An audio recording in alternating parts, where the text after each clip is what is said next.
We have new developments tonight in the story. Call for Action brought you first from Attica.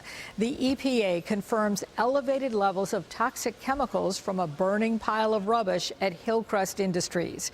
And new at 6, Call for Action's Al Vaughters looks at the backup plan if things go wrong when crews begin breaking up the fire tomorrow.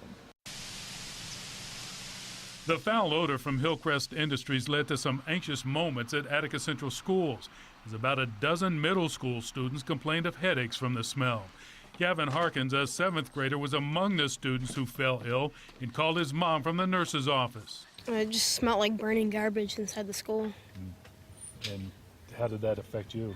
It gave me a pretty bad headache. How are you feeling now? Better since I've been inside.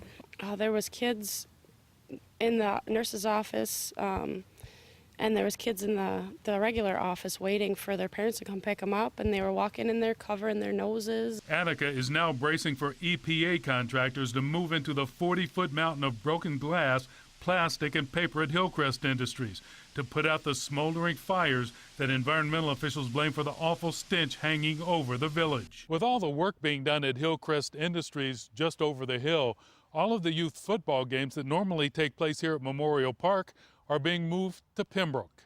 School officials are taking things one day at a time before deciding whether to close schools next week.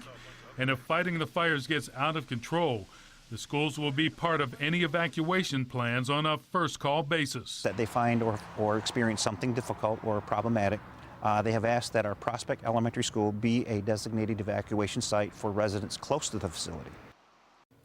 Now, in our 5:30 report, we told you the EPA found elevated levels of benzene, a known carcinogen, at 2 sites in the neighborhood adjacent to Hillcrest Industries. The EPA now says they found elevated levels at 2 sites, but one was just across the street from the facility. The other was on Hillcrest property. Al Vaughters, News 4 at 6.